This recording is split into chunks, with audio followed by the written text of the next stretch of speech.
The neon lights of Station Delta 7 cast an eerie glow through the polluted air of the lower levels.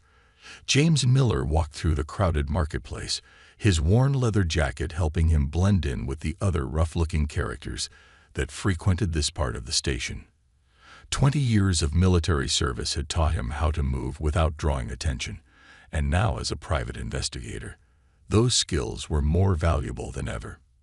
His wrist computer blinked silently. Another message from his contact about suspicious activity in Dock 23.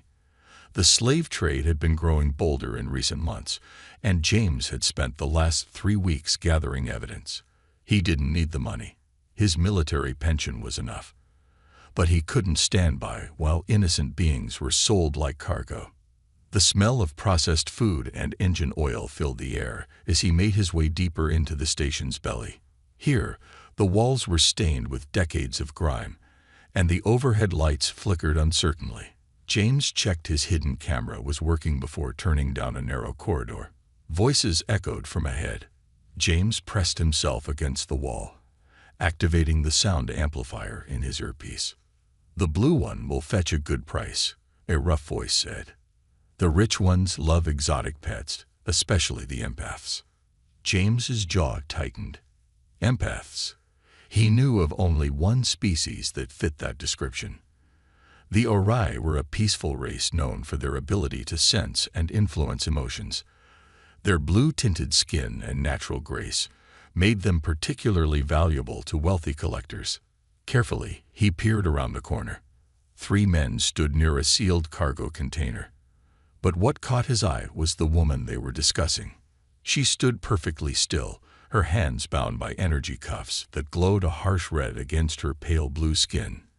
Despite her situation, she held her head high, her silver eyes showing more defiance than fear. "Move it," one of the men growled, shoving her forward. She stumbled but didn't fall, and James saw something in her face. Not just courage, but intelligence. She was scanning her surroundings, looking for opportunities. This was no helpless victim, but a survivor. James pulled back, his mind racing. His original plan had been to gather evidence and contact station security, but seeing her changed everything. The slavers were getting ready to move their merchandise. By the time official channels responded, she and the others would be gone. He touched his wrist computer, sending a quick message to his contact in security. Confirmed slave trading operation at Dock 23. Multiple victims. Request delayed response. Will create opportunity for larger bust. The reply came quickly. Understood. Be careful, Miller. James smiled grimly. Being careful had never been his strong suit. He watched as the traders led their captive toward the dock, his experienced eye noting their weapons and positions. 3 visible guards, probably more inside, armed with illegal pulse weapons, but carrying them awkwardly. More thugs than trained fighters. The woman turned her head slightly as they passed his hiding spot. For just a moment, her silver eyes met his. James felt a slight brush against his mind. Her empathic abilities at work. He projected calm and determination, letting her know she wasn't alone. Her eyes widened slightly, but she gave no other sign of having noticed him. Smart. She wouldn't give him away. James waited until they passed, then followed at a safe distance. His mind was already working on a rescue plan. The dock would be guarded, but he knew these stations better than the traders. There would be maintenance tunnels, emergency exits, ways to get in and out unseen. He had to move fast. Once they got her off the station, she would disappear into the black market forever. James checked his stunner and the small medkit he always carried. He'd seen too many beings lost to slavery during his military years. Too many lives destroyed by greed. Not this time. Not if he could help it. The woman and her captors disappeared through a heavy door marked restricted area. James noted the security panel's model. An older type, easy to bypass. He smiled slightly. Sometimes the hardest part of being the hero was just being in the right place at the right time. He had work to do. James waited in the shadows of a maintenance tunnel, checking his wrist computer one last time. The dock's security feed showed 6 guards now, 3 outside and 3 inside with the captives. He could handle those odds, but timing would be crucial. The blue-skinned woman sat in a corner of the holding cell, her silver eyes watchful. 2 other aliens were with her, both looking defeated and scared. James noticed how she occasionally whispered to them, probably trying to keep their spirits up. Even in chains, she showed compassion. He pulled out a small device from his jacket pocket, a signal disruptor he borrowed from his military days.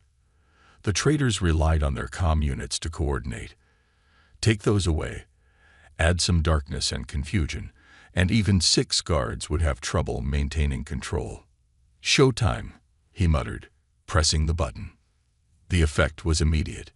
The dock's lights flickered and died, plunging everything into darkness. Emergency lights cast a dim red glow as confused shouts filled the air. James moved quickly, his years of training taking over. The first guard went down without a sound, caught by a precise stun blast to the chest. The second managed to shout before James's boot connected with his jaw. The third pulled his weapon, but James was already rolling behind a cargo container. "Check the prisoners," someone yelled from inside. Perfect. They were panicking. James reached the door while the remaining guards were distracted. The lock's bypass took seconds. Inside, red emergency lights showed 3 more guards, all facing the wrong direction. They were watching the prisoners instead of the door. Their mistake. 2 quick shots dropped 2 guards. The third spun around, firing wildly. Energy bolts scorched the wall behind James as he dove forward, tackling the man. They hit the ground hard. The guard was bigger, but James had experience. A short struggle ended with the guard unconscious. "Everyone stay calm," James called out, standing slowly. "I'm here to help." The blue-skinned woman stood up, her bound hands raised.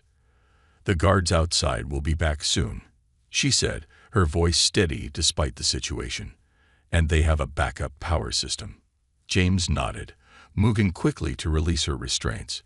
"I'm James." "Kate," she replied simply, rubbing her wrists as the energy cuffs fell away. Her silver eyes studied him with curious intensity. "You're different from the other humans I've met here." "Let's hope that's a good thing," James said, moving to free the other prisoners. "Can you all walk?" They nodded. The other 2 aliens, a scaled creature and something that looked like a walking plant, stayed close to Kate. James could see why. Even in this crisis, she radiated a calm confidence that was reassuring. Suddenly, Kate stiffened. "They're coming back. Many of them. They're angry and afraid." James handed her a spare stunner. "Ever used one of these?" "No, but I'm a quick learner."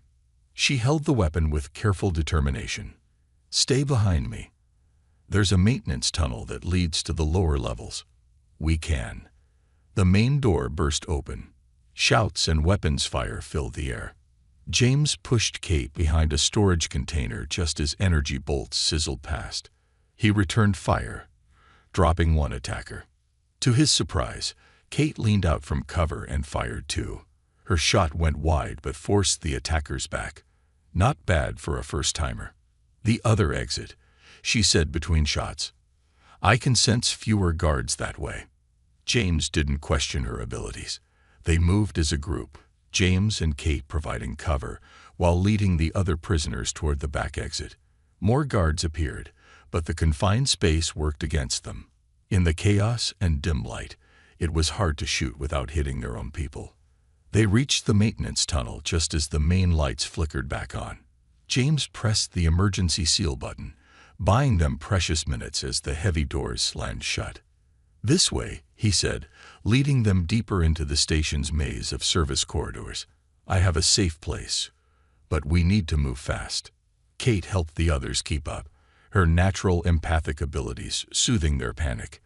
As they ran, she glanced at James with a mix of gratitude and something else. Respect, maybe even trust.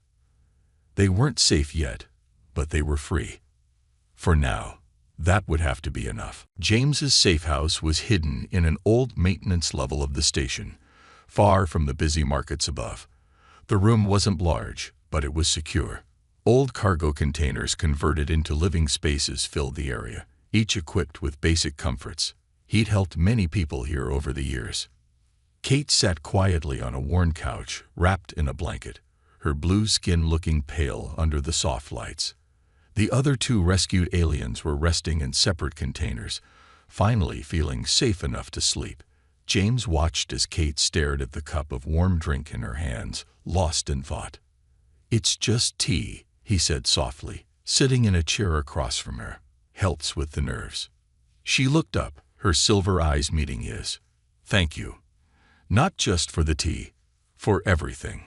Her voice was stronger now, though still tired. "You risked your life for strangers. That's rare." James shrugged. "Not all humans are like those traders." "I know that now." Kate took a small sip of tea. "I was a teacher on my world, a professor of galactic cultures. Actually, ironic, isn't it? I studied humans for years and still ended up being captured by the worst of them." "How did they take you?" Kate's hands tightened around the cup. "I was at a research conference. They posed as transport crew. By the time I realized something was wrong." She shook her head. 3 months. They kept us in dark holds, moved us from ship to ship. Some of us didn't survive." James felt a surge of anger, but kept his voice calm. He knew Kate could sense emotions, and the last thing she needed was more negative feelings around her. "You survived. You stayed strong." "I had to." She set the cup down. "The others needed someone to help them hold on to hope. My people's empathic abilities. Sometimes they're a curse, feeling everyone's fear and pain." She stopped, taking a deep breath. "But sometimes they're a blessing. Like today, when I felt your determination to help us. Your kindness." James stood up and walked to a storage unit, pulling out some clean clothes and basic supplies. "You should get some rest. Bathrooms through there if you want to clean up. These might be a bit big, but they're clean." Kate accepted the items with a grateful nod. "What happens now?" "Now you rest. Tomorrow we'll contact the station authorities. My friend in security will help process asylum requests for all of you. After that." He paused. "Well, that's up to you." "They'll come looking for us," Kate said quietly. "The traders. They don't like losing their merchandise." The last word came out bitter. "Let them come." James's voice was firm. "This station's big, but I know every level, every hidden corner.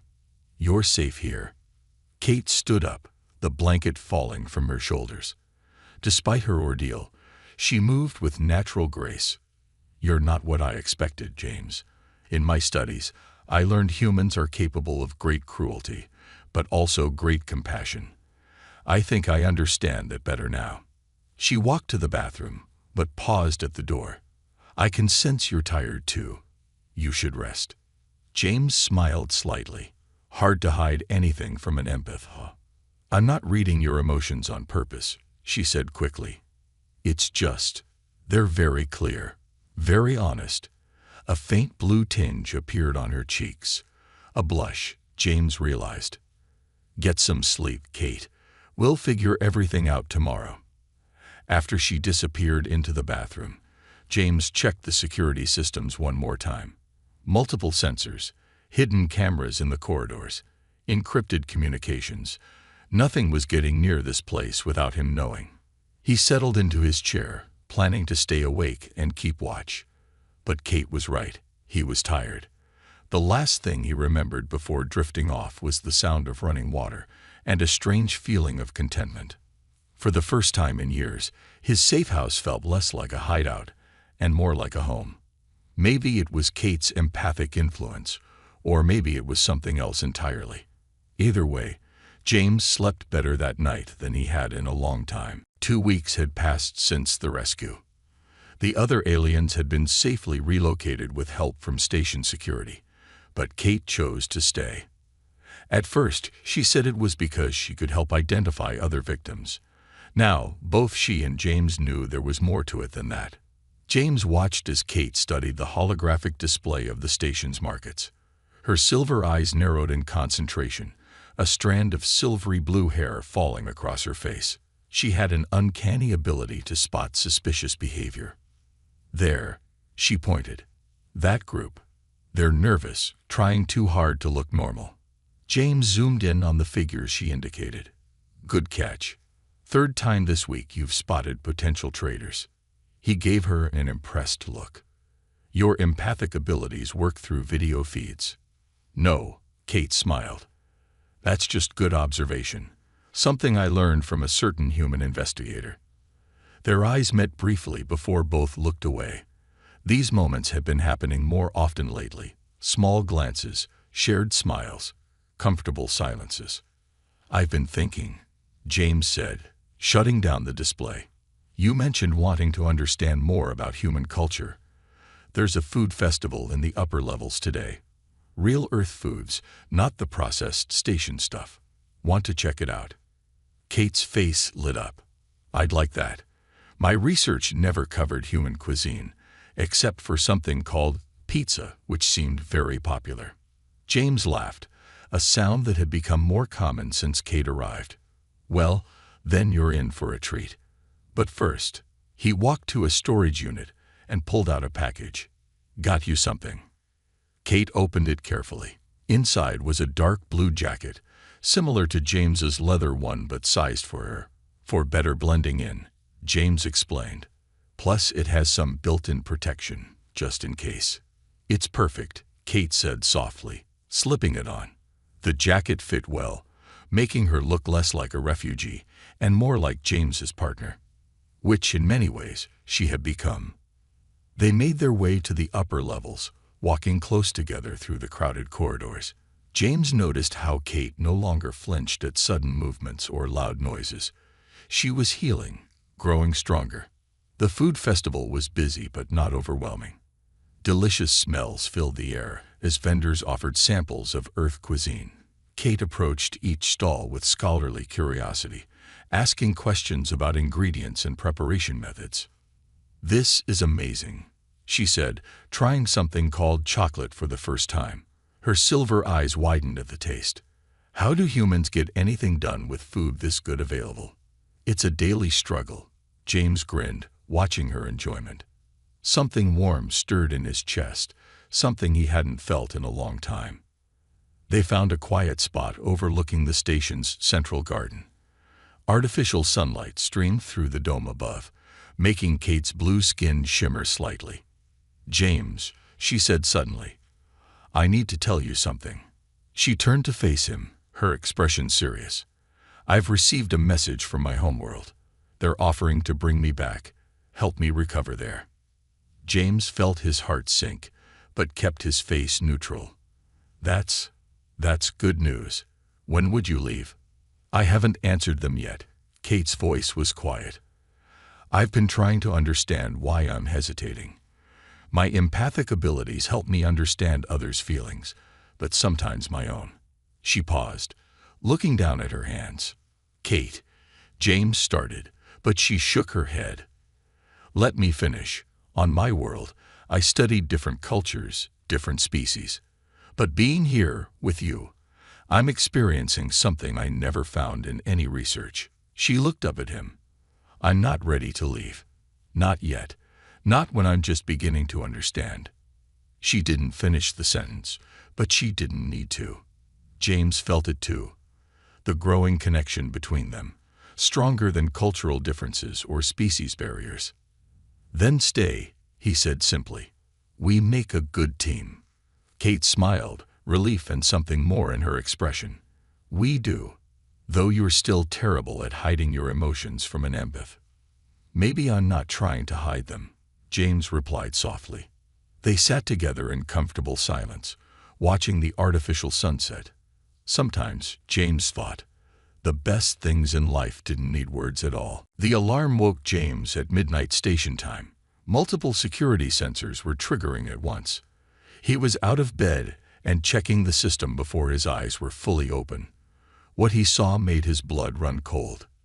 "Kate," he called out, rushing to her room. "We need to move. Now." Kate was already up, her empathic abilities having sensed the danger. "They found us," she said, quickly pulling on her blue jacket. "I can feel their anger, their greed. The traitors sent professionals this time." James grabbed their emergency bags, always packed, always ready. "They must have traced the connection when you contacted your homeworld." He cursed himself for not being more careful. "Not your fault," Kate said firmly, checking the stunner he taught her to use. "I knew the risk." The security feed showed 6 armed figures moving through the maintenance levels, methodically checking each section. Their weapons and movements spoke of military training. These weren't the usual street thugs. "Back tunnel," James decided, moving to a hidden panel in the wall. "If we can reach the industrial sector." An explosion rocked the safe house, filling the air with dust and debris. The hunters had found them faster than expected. Through the settling dust, James saw armored figures entering through the blown wall.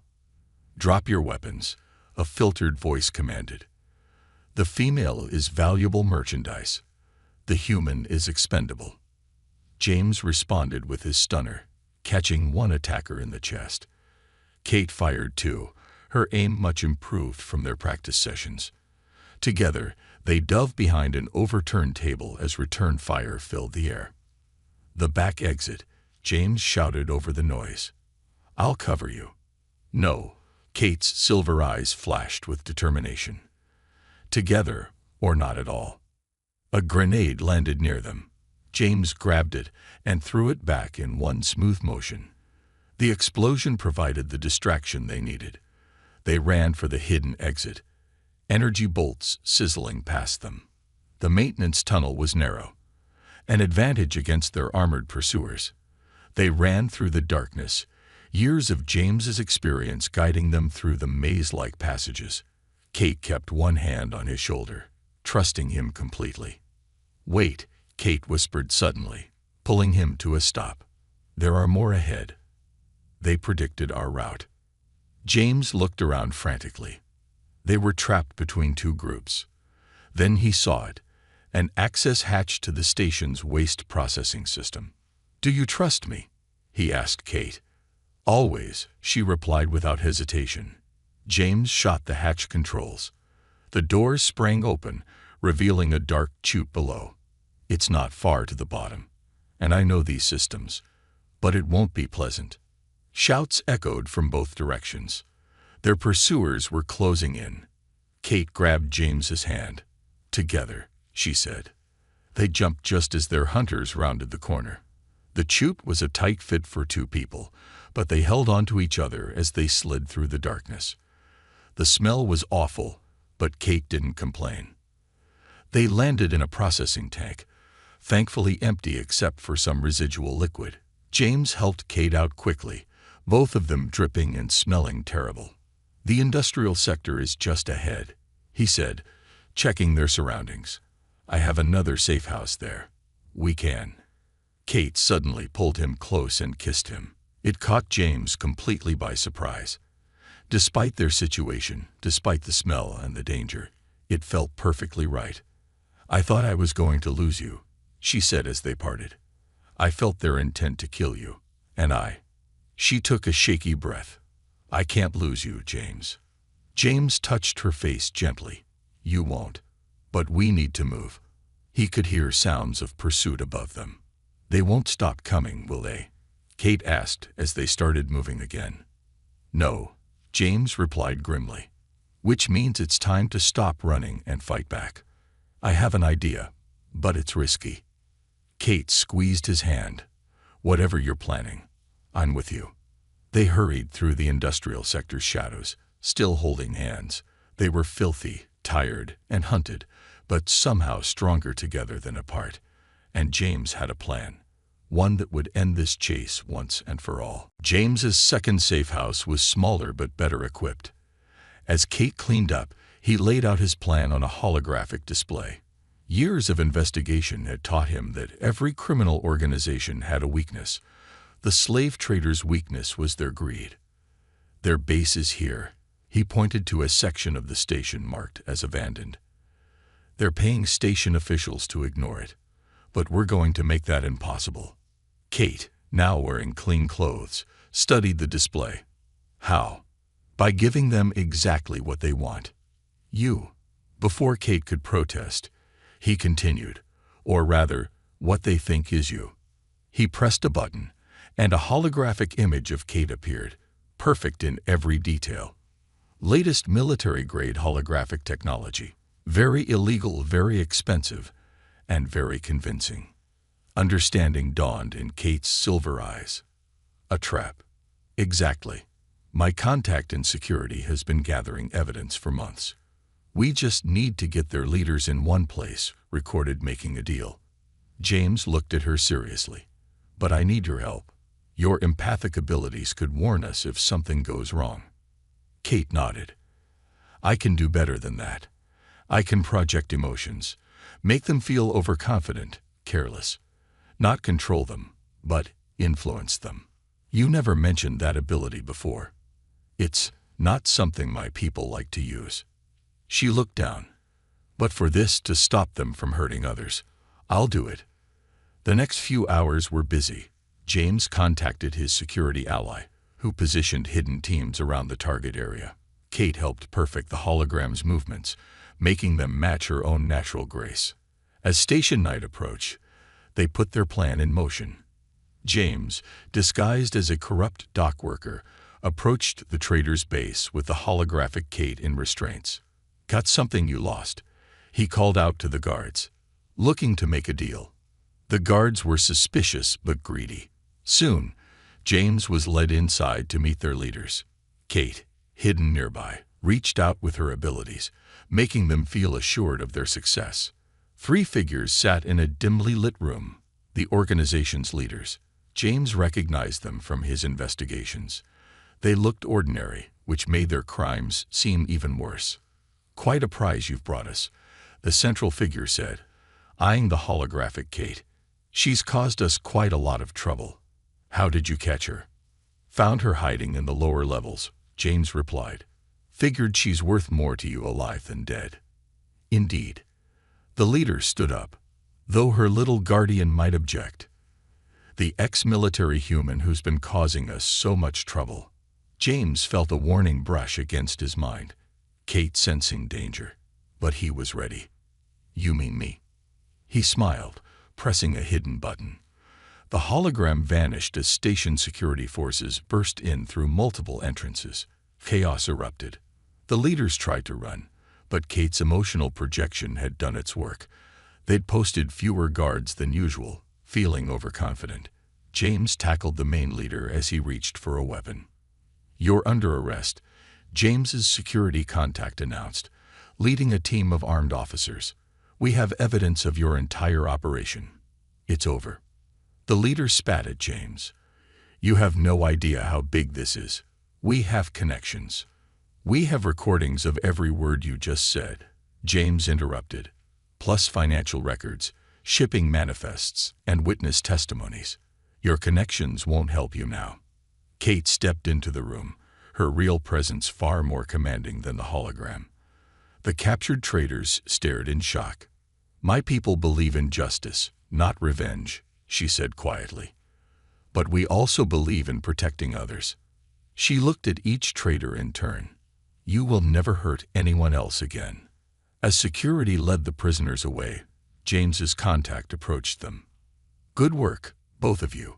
We've already found more victims in their holding cells. They're being rescued now. Kate's eyes filled with tears of relief. James put his arm around her shoulders, and she leaned into him. It's really over, she whispered. This group is. James agreed. There will be others. Kate looked up at him. Then we'll stop them too. James smiled, realizing she was right. Whatever came next, they would face it together. The traitors had tried to break her spirit, but instead they'd helped create something stronger. a partnership that would become legendary on Station Delta 7. The message from Kate's homeworld blinked on the screen. It was the third one this month, each more urgent than the last. The RI High Council wanted their lost professor back, offering her old position and special protection. Kate stood at the window of their new apartment in the station's upper levels, watching ships drift past in the eternal night of space. The apartment was a thank you gift from station security. Much nicer than James's old safe house, though she sometimes missed the cozy hideout where their story began. James walked up behind her, placing a gentle hand on her shoulder. "You don't have to stay, you know. Your world is safer now that the trading ring is broken." She turned to face him, her silver eyes meeting his. "Are you trying to get rid of me, James Miller?" "Never." He smiled. "Just making sure you know you have choices. I made my choice weeks ago." Kate took his hand, her blue fingers intertwining with his. "Besides, we have work to do." She was right. Their success against the trading ring had brought more cases their way. Former victims sought their help in finding lost friends. Families wanted help tracking missing loved ones. They'd even gotten requests from other stations dealing with similar problems. Speaking of work, James walked to his desk, picking up a document. "Station security offered us official positions, special investigators, focusing on trafficking cases. They want to make our partnership official." "Partnership?" Kate's lips curved in a smile. "Is that what we're calling this?" James felt his face warm. Even after all this time, she could still make him blush. "Well, I was thinking." He reached into his pocket, pulling out a small box. "Maybe we could make everything official." Kate's eyes widened as he opened the box, revealing 2 rings, one silver, one with a blue stone that matched her skin. "On Earth, rings are traditional," James said softly. "But I researched RI customs too. The blue stone is from your world. It's meant to symbolize eternal connection." Kate's hand trembled slightly as she touched the rings. "You researched my customs. I had help. Your father is a very understanding man, once he got over his shock at getting a call from a human." Tears filled Kate's eyes. "You contacted my family. Had to do it properly, didn't I?" James took a deep breath. "Kate, when I found you in that cargo hold, I was just trying to help someone in trouble. I never expected to fall in love with an alien," she finished, stepping closer. "To find someone who completes me," he corrected. "Human or I, it doesn't matter. What matters is who we are together." Kate picked up the silver ring, studying it. "You know this will cause quite a stir. The first human RI marriage. Is that a yes?" Instead of answering, Kate pulled him into a kiss. James felt the gentle brush of her empathic abilities, sharing her joy, her love, her absolute certainty. When they finally parted, she slipped the ring onto his finger, then held out her hand for him to do the same with the blue-stoned ring. "The council won't be happy," she said, admiring how the stone seemed to glow against her skin. "They'll adapt." James pulled her close. "Just like the station adapted to having an empathic investigator. Just like I adapted to having a brilliant, beautiful partner who can literally sense when I'm lying about doing the dishes." Kate laughed, the sound like music. "A useful ability in marriage, I think." Their apartment's communication system chimed. Another case waiting. But for now, they just held each other, watching the stars wheel past their window. The station had changed them both. James had found purpose beyond his military past, beyond even his mission to help others. He'd found someone who understood him completely, who matched his dedication with her own strength. And Kate, who had once studied cultures from a safe academic distance, had found a new life in living among them. She transformed from victim to protector, from observer to participant. Most importantly, she'd found a love that transcended everything she thought she knew about humans. As they stood together planning their future, both knew this wasn't just their story anymore. It was a beacon of hope for others. Proof that love could bridge any distance, heal any wound, and create something beautiful from the darkest circumstances. The stars twinkled beyond their window, promising new adventures, new challenges, and a lifetime of facing them together.